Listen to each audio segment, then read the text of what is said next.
one of the biggest misconceptions is that men think they're hot. If you keep making eye contact with a man, why wouldn't he approach?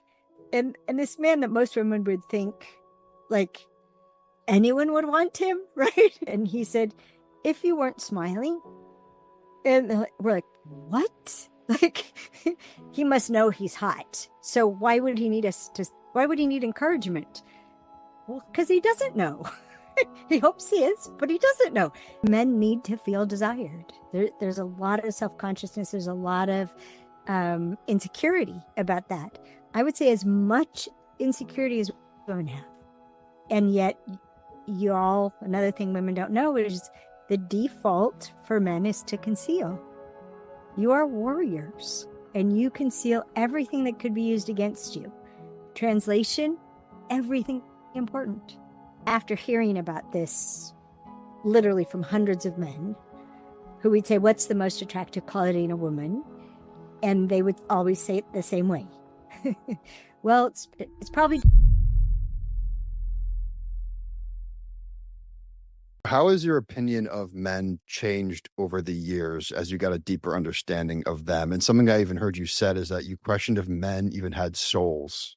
That's a little harsh, right? You questioned if men had souls? I did. I did. I really did. I think I went from over the years, if we were going to start over the years, I was chasing boys by about 7 years old. I just wanted to be with them all the time. And then by the time I was 17 years old, I thought they were bigger and stronger and would hurt me. And by the time I was 27 years old, I thought they didn't care what I needed or were actively withholding it. And then, as you probably know, I started studying men in 1991 when a colleague of mine was called a frog farmer, as in a woman who brings out the worst in men instead of the best. And I recognized myself in that comment, and I was relieved. I was actually really happy about it because I'd been involved in transformation since I was 19, and I had transformed myself many times over, had utterly failed to change men. And the idea that I was doing something that I could stop doing, and then maybe there's something I could start doing to bring out the best in men, that I was so excited about that. And yeah, and at the time I was angry, I was hurt. I thought, I was born in 1960, so I grew up with a confusion about liberation and traditional marriages. And, the message that I got from my mother was, you, as a woman, you have to have a man, but don't ever need them. So that was tricky to navigate. And I really did. I thought women were definitely a higher level of human being, a more evolved kind of human being. And I really did question if men had souls. And that ended up being one of the most beautiful things, because 30 years ago when we started our workshops, so that by teaching women, I could learn how to teach women, so that I could write the Queen's Code, so that I could convey to them all the amazing things I'd learned about men in a way that they would be transformed in the process, so they wouldn't use this information against men, which is normal. And it's what I did when I first started learning about men. But one of my most favorite things about our workshops was that inevitably, after we went through this whole process of illuminating men in a woman's reality, like what women couldn't see and couldn't hear, as we altered what they could see and hear, and then we had our panel of men come in, and respond to questions the women had written down, and the men got to choose what they wanted to answer and when. And inevitably, in those panels, there would be a moment where one of the men on the panel would show us his soul. And my experience was, once you see it, you just have to see the soul of one man, and then you can see the soul of all men. And it reliably brought women not just to tears, but to hope and relief. And oh my gosh, this could work. um, so yeah, I've gone from that statement, I totally thought that, and to, I think I've been described as the world's biggest fan of men. Definitely, probably the biggest. Well, I think I'm probably the biggest female advocate of men and the greatness of men and wonder of men and and worthiness of men and honor of men. I'm probably the biggest female advocate of that. Mm. I love that. And unfortunately, I mean, it goes the other way around too with men. Like how they have like a negative perception of, like they say, like all women are like this, all women are like that.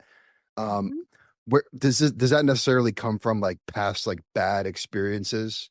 Because they think that just because like the same experience happens to them over and over again, it means that all women are like that way or all men are like that. And I think a lot of people can get bitter when like the same thing, like the same like rejections are happening to them over and over again. Well, as human beings, we don't handle any kind of failure very well, Mm. and especially in personal and romantic and sexual relationships, it's just too close to home. But what I discovered is that as much as what women are doing consciously and unconsciously brings out the worst in men, what men are doing consciously and mostly unconsciously brings out the worst in women. And we literally have opposing instincts. And and those opposing instincts cause a perception of each other, cause a reality of this is who men are. Because we keep doing the same things, men keep reacting the same way. Men keep doing the same things, women keep reacting the same way. It's because of how we're wired that we don't understand, because both men and women tend to think, without even knowing it, that we're a version of each other. And like the way that I described it from early on, that a man is a hairy, misbehaving woman. That's what women see. And you could add some more adjectives: hairy, misbehaving, unhygienic, uncouth, rude. I mean, they could go on and on. There's a lot of But words you could say. a lot of words, yeah. And we collected them as part of the process of women's transformation. They got to finish the sentence, men are. And but on the other side, a young man put it quite succinctly when he heard about hairy misbehaving women. He was like, oh, so like women are distracted, emotionally indulgent men? That's how we can occur. We can occur as scattered. Scattered, he said, scattered, emotionally indulgent men. And we can occur that way. And it's mystifying. We we're mystified by each other, but instead of acknowledging that and interacting with it at that level and some potential curiosity, we're mostly just really frustrated. And we, both men and women, take so many things personally that are not personal. It's, we there I have women tell me all the time, oh, they've told me this so many times, I just am so ashamed of myself because I have something I have to do and then I procrastinate. And I'm like, how do you procrastinate? I clean. I instead of going to my office and working, I go to my office and clean. And then they find out, women, with our awareness, what estrogen does to our brain, we have to eliminate the distractions in our in our environment in order to focus and produce a result, whereas men are the opposite, right? Testosterone naturally creates an affinity for commitment, and you commit to a result, and your brain screens out everything irrelevant to that result, including somebody talking to you, including being hungry, including being tired, until you're, like we described in the Queen's Code, until you're at the breaking point. And we're intruded upon all the time. Y'all are only intruded upon when something busts through the surface. I'm hungry, or I'm tired, or I'm Mm. Yeah. sex. I need sex at the breaking point, Mm. which then leads to women thinking men are rude because you don't know you're hungry till you're at the breaking point, and then you're just like, food, right? And everything occurs that way. You're tired, you fall asleep wherever you are. We're mystified by that. We have to be in a place that feels safe. We have to feel safe in order to fall asleep somewhere. And you guys can fall asleep with the window down in front of a convenience store, which to us is just insane. I could go on and on. You could probably tell. But what else do you want to ask?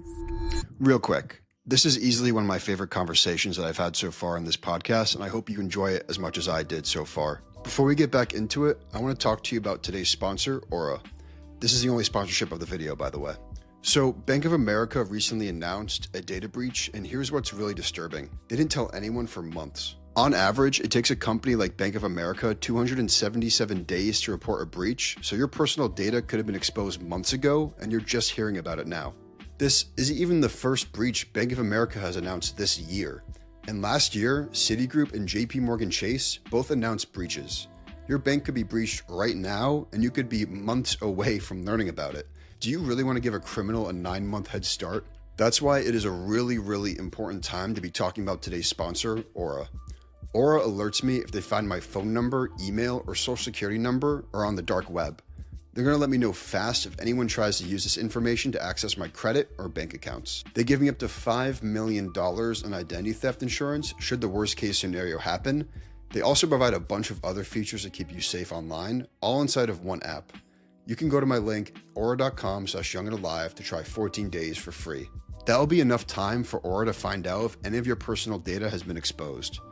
You'll learn about it before one of these companies are forced to notify you. And why would you want to wait until after? That's like installing security cameras in your house after it was robbed. I'm not leaving myself vulnerable to these data breaches, and if you don't want to either, you can go to aura.com/youngandalive to try 2 weeks for free. That's aura.com/youngandalive to try 2 weeks for free. Now back to my conversation with Alison Armstrong. Yeah, well, so that single focus that men tend to have, does that ever hurt them in a way? Because it can cause us to be very productive in some ways, but are there any ways that is like unbeneficial to us? That like single-minded focus? Yes, there are many ways that it'll get in the way. And I have a more personal relationship to single focus because of my age and how hormones change postmenopausal. And I cut myself on something yesterday, and I don't even know what I cut myself on because I was just focused on accomplishing what I was going to accomplish. And that can happen. The scenes in movies where a man doesn't realize he was shot until the danger has been, killed or escaped from. Then like, oh, I was stabbed. Single focus does that. But the way that it can hurt you is by someone you care about not understanding, whether it's in a work environment where maybe your boss thinks you've tuned them out because you don't respect them, or your loved one, your child, thinks you don't care about them because they tell you things, or they call your name, or they try to get your attention and you have no response. They get hurt by that. Or, wives and girlfriends, you end up in a lot of trouble for the things that, mostly for the things that you are not responding to, that we think if you really cared, you would be responding, like the way that we've dressed or something we're trying to express to you, or this thing. I encountered this on an airplane because men have talked to me a lot on airplanes. And this man and I were in this discussion, and he was telling me about, it wasn't really a discussion. He was telling about this thing his wife is upset about at him, and he doesn't know why. And she accuses him of not doing what he says he's going to do. And then the attendant brought him the menu, and he was like, "Oh yeah, let me see that." And he's looking at the menu, and I didn't notice. I didn't catch on right away how attentive he was to the menu. And so I asked him a question, and he went, "Mm-hmm." And then he picked out what he wanted to eat, and he told her, and I said, "I now know why you're in trouble." She's like, "Why?" And I reenacted it for him, what he had just done. And that if I was his wife, I would have just asked him to commit to something, and he would have said, "Mm-hmm." And there's all kinds of ways that men work out how to mollify a woman when she's interrupting, not knowing how many times she thinks he's committed. And he was just trying to buy some time. Okay, okay. Then the next, day or Wednesday or whatever, why weren't you there? Why wasn't I where? I asked if you would come to this, and you said okay. When did I say that? Hmm. I'm sorry. So I had also heard you say that you like overdosed on testosterone, like you had an experience with that. How did that open your mind to like the way like putting yourself in almost like a man's shoes and like what they experience and like testosterone, like how did that change your perception of things? Well, at the beginning, it was really the thing that opened my eyes to anger. And um, I just started bioidentical testosterone therapy, and mostly women take to it slowly, and my body took to it like, and somebody did something that made me mad. And I was sitting looking out of my house in the country, this huge valley, and it felt like my body had turned into how I imagine an atomic bomb would feel to itself. And it felt like I could take out the whole valley. And I, as I was feeling this in my body, like, no wonder men are so proud of having a grip on themselves. Because I was doing everything to not just obliterate everything around me. And about a month later, we had an event that we used to have annually. And on one day, the entire topic was anger. And I asked men to come to the microphone and talk to me about anger in front of a co-ed audience. And the first man, he's a doctor. He's an emergency room doctor. He cares for people. And he was the first one to the microphone, and he said, "Anger is what we experience when we want to kill something and we can't." Hmm. And the men were nodding their heads and nodding their heads. And then, it's described as the Tasmanian devil, and you're sitting on top of the trash can trying to keep it in the trash can so it doesn't hurt anybody that you care about. I mean, it was amazing going on and on. And then that was a revelation, and what to do and not do, and what to appreciate about. And they talk about this in the Queen's Code, they as in the characters, that what women interpret as really immature, the way that men will throw things when they're angry, that from the flip side, he's disarming himself in the midst of being furious, you still protect us. And there's a part in there about, he even hit the wall.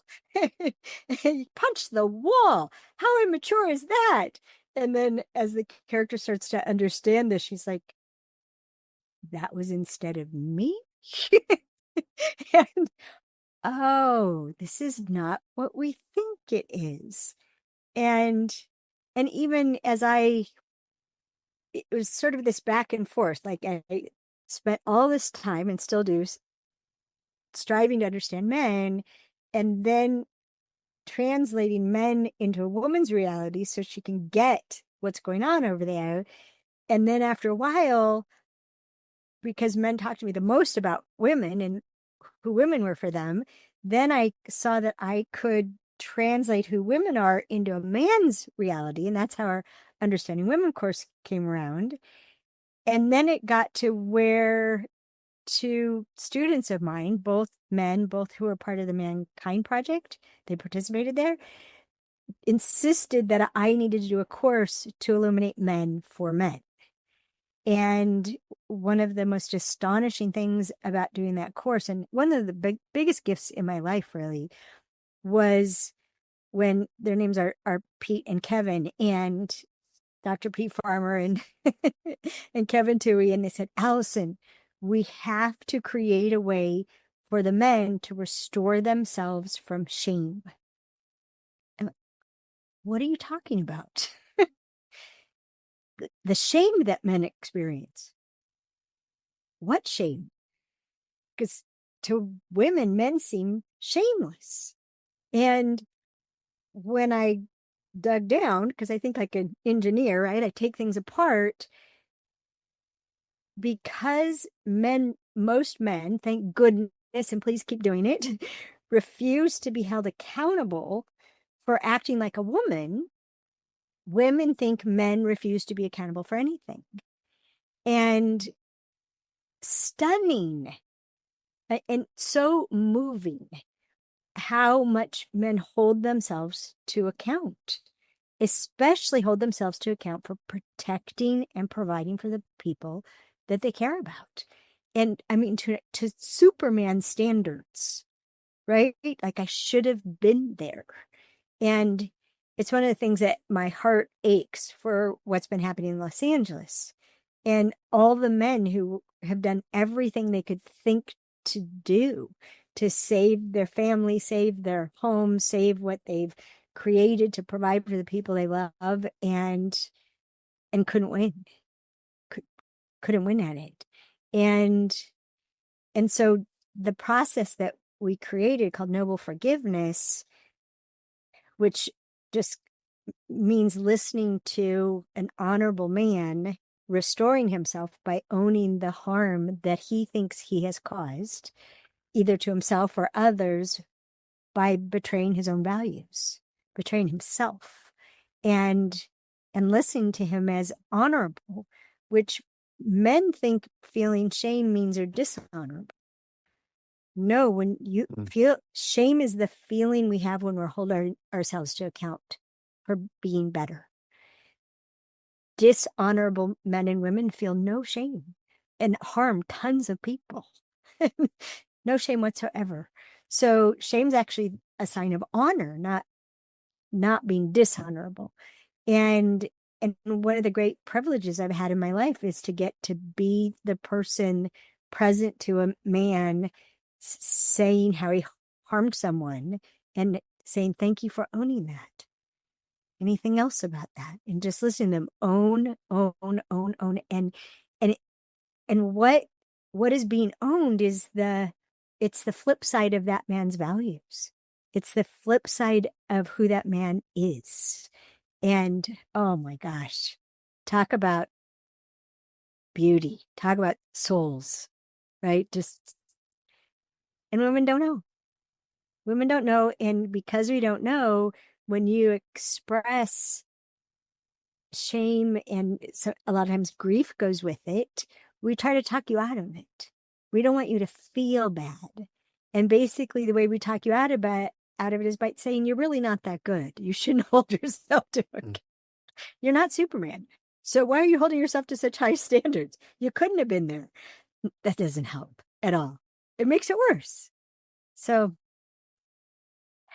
yeah, that's I think I'm answering the question. How has my view of men Yeah. changed over the years? Well, On top going of deep. the other Yeah. ones. Yeah. Go Go well. ahead. That concept of shame is like that like what you said about like you have to feel it like really resonated with me because like the biggest like transformational like moments in my life were those moments of deep shame of like where you just like felt really bad about like yourself and like a moment where you did like didn't take the right action or you didn't take the right course. And so are you what you're saying pretty much is that like when women experience men or when you're with a man who's in shame, what should the roadmap be? Do you almost like sit back and let them feel that shame and that because I feel like the more you feel that shame, the more you'll be able to course correct and do the right things in the future because you do not it's such a bad feeling. Like you just don't want to feel that again. Yeah. What you said there at the last is especially important because it's such a horrible feeling. I think it's I think it's one of the three most horrible feelings. Mm. Shame, dread, and powerlessness. Because human beings just please.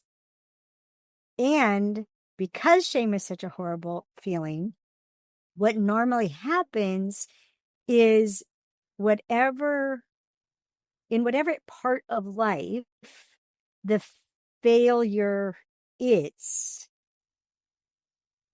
that causes the shame, because it feels so bad, the normal reaction is to withdraw from that area. I'll never be married again. I'll never get married again. I'll I have no business being an entrepreneur. I'm just going to go work for somebody. I'm I failed my son. The best thing I could do is just stay out of his life. I'm no good for him. So there's just there's these really profound decisions that are made to avoid ever failing that way again. And unfortunately, and this is one of the things that has helped men have the courage to head into the shame, which is what you were describing, is hello, life misses you. You're missing, you're MIA in this part of life, and you are wanted and you are needed. And do you have the do you have the courage? I've challenged men to have the courage to head into the shame and be restored, which once restoration happens, there's when a man really forgives himself for that failure, it's like the way my husband described it was you're reunited with your own spirit. And once, because the shame disconnects you from your own spirit. And once you're reunited with your own spirit, spirit wants to express itself in life, right? So it occurs like life is saying, so now what? Right. And how we articulate it is there anything you want to commit to? And the commitments are always an expression of self. They're not penance, right? They're not fixing or making up for. They're a whole new expression of that spirit. And oh, it's glorious. But yes, heading into the shame, it's I encourage everybody to do it. Head into the shame. Someone asked my daughter when she was about 16 years old, and she worked with me, and they said, what makes you so pure? And she said, I forgive myself a lot. It's like, don't you already know to do that, right? Hmm. And just owning, like you could even do it at the end of every day. All right, is there anything that I did or didn't do today that I feel shame about? Anything I failed at that is who I really am? Oh, that thing, that snarky remark, right? For me, it's any time I didn't leave somebody better off, right? Because empowerment is one of my highest values. So, and just like, oh, yeah. And then you feel the shame. Okay, I own that. Do I forgive myself? No, no, I can't forgive myself. Well, what else about that? Mm. If you have to pull, you pull the string until you're like, yes, I forgive myself. And it's so important to do for men and women. And and being listened to by someone who would be on the other side of that, knowing you're restoring yourself, not you're asking the question, what can a woman do if he first of all, you have to be so safe for a man to reveal his shame to you, right? That's like That's the that's most personal. That's like the most personal thing ever. Yeah. ever, ever to say I failed at that, to say I'm ashamed of this, or I don't ever want to feel like that again. Yes, you're right. And you said it better than I could say it. The most personal thing you could reveal. And so to be to stay safe, to know that it's a sacred thing that's being spoken, to say, is there anything you want to say about that? And usually you guys will say no, and then you'll say something. No, I just shoulda, right? Thank you for owning that. Or you could say, thank you for your commitment to your family. I'm sorry that you failed, and thank you for owning that and for what you're committed to. I mean, that's something that somebody could do that hasn't trained themselves in noble forgiveness. Less is more in noble forgiveness. Thank you, but thank you for owning that. That's mostly what we need, and it's also a huge part of restoring between people. Whether it's like when their dad died, my husband died, my kids lost their mom too, to grief and to this strange experience of feeling their dad's presence and joy in being free of his body, but yet they couldn't feel him. They just felt his absence. And so I seemed pretty crazy and a lack of compassion for them. And it took a long time to get it sorted out, like more than a year to get it sorted out. But part of it was me asking them, is there anything else you need me to own? Is there anything else you need me to own? And when my boyfriend and I get into stuff, he even saw a jar where he'd written the questions down and taped it to the jar. Is there anything you need me to own? Is there anything you need me to apologize for? Is there anything you need me to say I'm sorry for?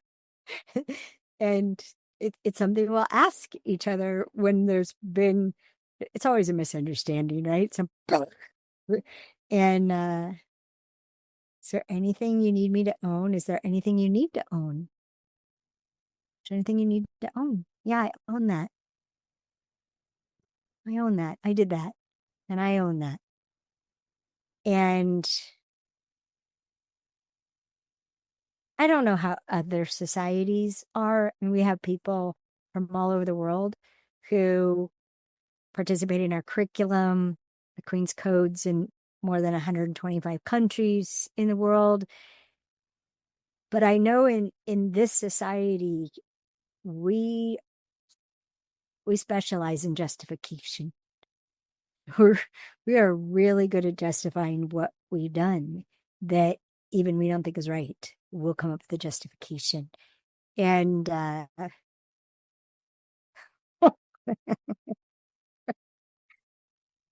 very famous man um, was talking about his health and justifying all the things about his health that weren't his fault.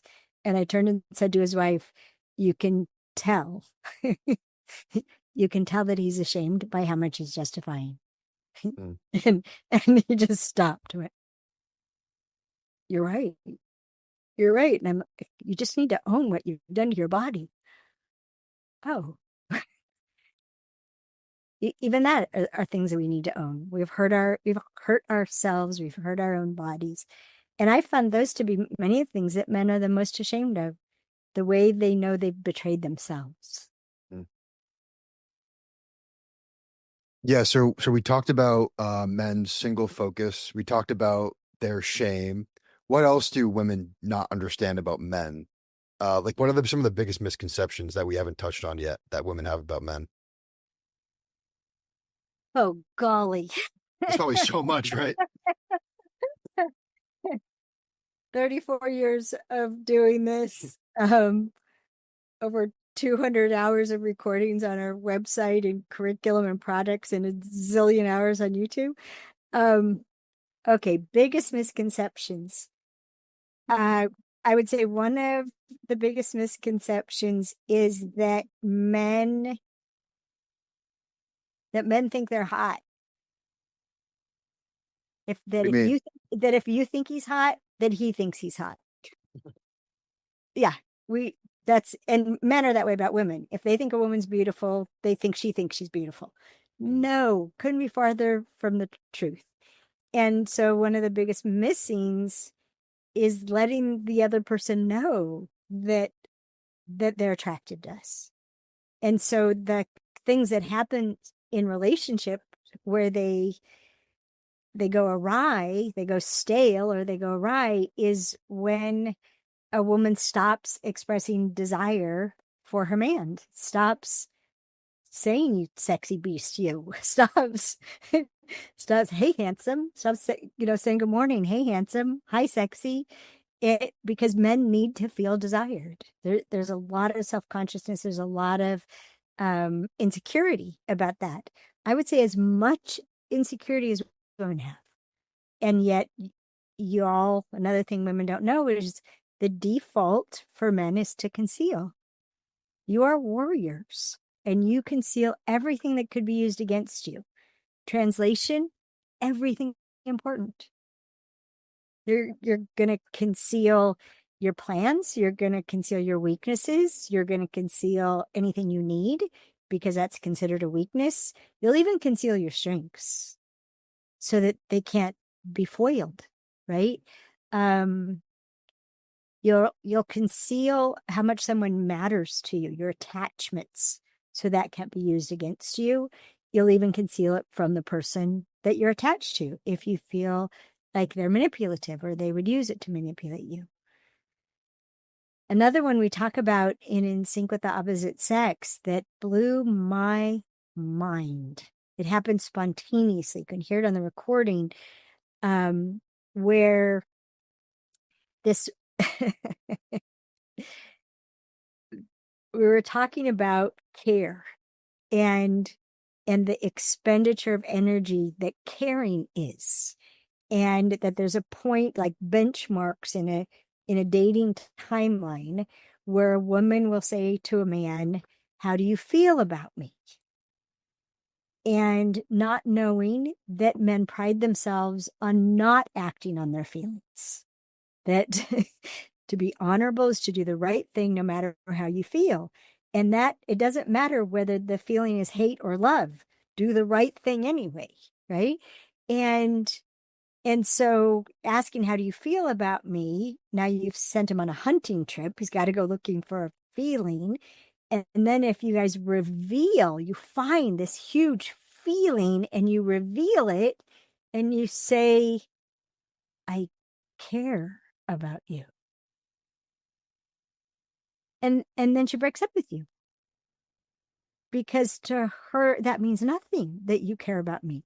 And I was talking about this in Sync, and this woman shouted, why can't you just say love? And another man shouted back, because caring is bigger. I was like, okay, stop everything. Men, you got anything to say about that? Come to the microphone. And what does caring mean to you? And oh my gosh, we were left in tears. Mm. When I say I care about you, it means I'm organizing my life around you. When I say I care about you, I, I would not, I would die for you, but I'd also live for you. When I say I care about you, and we're just aghast, and it, ugh, and it just set me on a path of investigating caring. What is caring? And and this was while I was transitioning to more testosterone than estrogen based. And somebody asked me, we needed new bags for the gift shop. And they asked me, when we go to print the next bag, do you want them to be on recycled paper? And I looked at the answer to the question, and what appeared, and it was right here in my gut, and it was the size of like two peanuts in a shell. If you ever get those Yeah. like at a baseball game. Mhm. So it was the size of two peanuts in a shell. That's how much energy it would cost me to care about those bags. And I felt it like a kind of pain in my body that I would have to spend that. And I was unwilling to spend it. And then I got it that when men say I don't care, I always thought, what, you're too stupid to care, too lazy to care. You don't need you need to ought to care. I'm unwilling to care. And to, like, why not? Why can't you just care about that? And then finding out one of the biggest differences between men and women is, and I think it has everything to do with feelings and our relationship to the eternal. We think we have access to unlimited energy. And men, you you're the Jack Reachers of energy. If you've ever, not the character in the movies, but the character in the books, he'll describe all these things that just happened, and it was a 16th of a second, right? Because he's paying attention to the time passing, passing, passing. And you have this relationship to how much energy something's going to take, and that you have a limited amount of energy and what you're willing to spend it on and not spend it on. And I try to tell women when they're like, be my boyfriend. I can't. Why not? It's not going to be much more than how much we hang out now. It- but even young men know.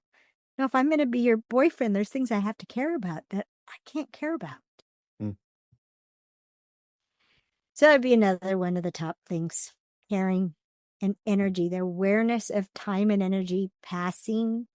And I finally realized that, and would ask my husband, how long will it take me to get to Pasadena?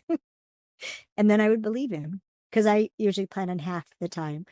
Or he'd say, you're putting 10 pounds in a 3-pound bag again. There's some things to, there's ways we complement each other, and things that would be good uses of what most men naturally pay attention to. Mm. Time and energy would be one of them. Two of them. Yeah, I want to go back to something you said about showing that care. I feel like another thing women don't understand is the effect that like previous rejections have on like current moments. Because there's a lot of time where maybe you're a young man and you show that care and then you get rejected for it. And like you show that care again, then you get rejected for it again. And then by the time like you get to like the to someone else, you're like, okay, I have to like that's the issue is that I care. And so like they have this like sometimes they can get this misconception that like their neediness or their like caring is what made the women not interested in them. And so when they learn that, I feel like it can make men not show that care in like a strategic way. They think it's just strategic. Mhm. What do you think about that? Well, the first thing is, I'm going to unpack rejected a bit, Hmm. because what you mean by that is obvious to you. And what you mean by that would be obvious probably to most men. And women wouldn't know that rejected could include you made fun of it, or you treated it like it was nothing, or you dismissed it as, why would you give me something like that? Right? So it's not like, you go away. No, the lack of receptivity and appreciation would occur like a rejection, would occur like that was stupid to have done that. Does that resonate for you? Yes, absolutely. Yeah. Yeah. Women don't know that. Women don't know that effort must be honored or it stops. Mm. And we think very differently. We see what's not perfect and we address what's not perfect because we're sure we're going to die because of what's not perfect about us. We are not perfect oriented, not knowing that someone who cares about us would would love to do something perfectly for us, but could I at least get in the ballpark first? Could we work towards perfection by letting me know I'm on the right track? And so the need to appreciate effort, even bravery, right? Like he crosses the dance floor, he crosses the bar, right? He he approaches. He approaches and says hi. Well, this goes into what most men don't know about women. We're scared of you. Hmm. You come up and say hi to us, we're having a reaction like, ah! But how we do it is like, right? But underneath that is fear and or frustration because we wanted the guy next to you to approach us. That's who I was smiling at. But we didn't know we had to keep smiling at that guy instead of smiling at him once. Or as one man put it, someone it was one of the panels. Um, if you're if you're if you keep making eye contact with a man, why wouldn't he approach? And this man that most women would think like anyone would want him, right?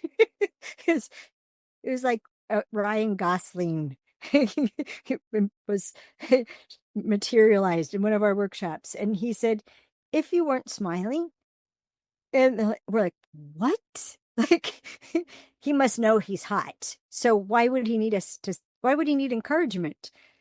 Well, because he doesn't know. He hopes he is, but he doesn't know, and he doesn't know if he's hot to you, right? And this man actually acted it out. He's like, well, if she were smiling and she kept smiling, and she'd have to be smiling all the way across the room until I was standing in front of her and she was still smiling. At any point that she stopped smiling, I would stop and turn around or pretend I was going someplace else. And what? What? And this is another crazy thing. Women think it's the men who get to pick, and men think it's the women who get to pick. Mm. So who gets to pick? Is it both? We get to pick who we hope will pick us. Mm. And the wow, little accent kicked up. That Texas? I'm in Texas right now. The criteria for that seriously needs to be examined. Mm. Because instinctually, biologically, it will be chemistry that chooses. And chemistry is the perception of strength from a woman's point of view. And it's a perception of, of beauty and otherness to men, like differentness, an intriguing differentness. And I don't know if you've ever read Making Sense of Men. It's the only nonfiction book, actual book I've ever published. But it distinguishes between physical attraction and mental and emotional and spiritual attraction. And so the difference between what has a man care and has a man want to take. So physical attraction, as in that's how you guys describe it. So what's going on with you and her? It's just physical. Mm. That's another thing women don't know about you guys. That when you say it's just physical, we think it means you're just attracted to her body. You're not attracted to her mind. You're not attracted to her spirit. You're not attracted to her heart or her accomplishments. We don't know that when men say it's just physical, you're talking about your body. That it's your body that it's attracted to her, not, but nothing else has been engaged. Your heart hasn't been engaged. Your spirit, your mind hasn't been engaged. And I mean, the good news is that self-confidence is the most engaging quality that a woman can embody to to engage men romantically and not romantically, to become mentors or and big brothers and friends. And dang, you can't have too many of those.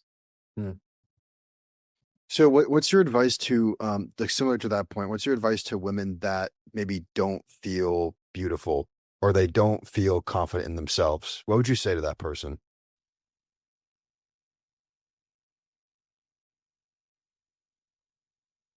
So I am, after hearing about this literally from hundreds of men who would say, what's the most attractive quality in a woman? And they would always say it the same way. Well, it's probably different for other men, but for me, it's self-confidence. Hmm. And they would say it the same way again and again and again. And so it had me unpack self-confidence. And confidence comes from the Latin words with faith. That's what they mean, with faith. And so if you're struggling with self-confidence, if you're struggling with having faith in yourself, you can do one of two things. You can look for one thing in yourself you have faith in. You may not have faith entirely in yourself, but what is one thing about you that you have faith in? And it might just be grit or determination or intuition or anything. Go with that. Go with your faith in that. It will occur as confidence. Or, and men have taught us this, you can have confidence in your relationship to God. You can have confidence in the support of your family. You can have confidence in the quality of your friendships. You can have confidence in your taekwondo or your MMA training, right? But it's tangible. Confidence is tangible. And one thing women don't know about men and men don't know about men, you're so much more perceptive than you give yourself credit for. And you see confidence, you see passion, you see receptivity, you see authenticity. These are the four most attractive qualities in a woman. And you love real. You love real. Do real. I was, because of my age, I grew up in the feminine mystique. My mother was always trying to get me to read the feminine mystique. I found the more direct I became with men, the more honest I became with men, the more I spoke up about what really mattered, the more mysterious I became. Like, Hmm. are you? So what men love in women is really good for women. And women think to be what a man wants, we have to betray ourselves. And it's not true. It's the absolute opposite. And it's heartbreaking to y'all to watch us betray ourselves. Hmm. Wow. It's one of the biggest things you want to protect us from is women's magazines that tell us the right, coy, manipulative way to attract a man. Wow. Yeah. So my last question for you, we asked this question to all of our guests. If you had a minute with your younger self, what would you tell her? How much younger? Let's go my age. We'll go 25. 25. Oh, golly gee Whittakers. At 25, I was married to the wrong person. Hmm. Not because he's a bad person, but the wrong person. Definitely a chemical attraction on my part. Tall, dark, handsome, brilliant. So strength, strength, strength. I definitely wanted his genetic material badly. Um, and I was miserable. And I think if I could have, and I was mad at him all the time. And given what I know now, if I could have told my 25-year-old self, look at the model he's had, look at how his parents relate to each other. He has nothing to reference to treat you the way you want to be treated. You can teach him if you set him up to win all the time. You guys will do so much. You'll go from win to win to win. This is why, if you appreciate the effort, thanks for making it across the bar and saying hi to me. I don't feel like dancing now. Would you like to sit down and tell me about yourself? He may end up being your best friend. He may end up being the father of your children. He may end up being someone that you just made each other's night a little night kinder instead of meaner, right? But from success to success, from what's appreciated to trying harder. And I didn't know any of that. And I didn't give my husband any of that. I thought when he said I do, there was some fairy dust that turned him into a husband, and he would know how to be a good husband. Mm. And that he was not even close to a good husband, I took completely personally. But his father was not a good husband, and his mother was not a good wife. I never witnessed a kind word between them. Mm. So what David and I had seemed normal to him. I was the only one that was horrified and had a vision that something else was possible. I wanted a real partnership. I wanted to be on the same team. I wanted to build something together. He'd never witnessed that. And it's one of the things that I tell singles. Find out. Find out how his parents related to each other. And did he think it was a good thing, or does he want something different? Yeah. I'm glad I asked you what age, because, yeah, at that age, that's the most important thing I didn't know.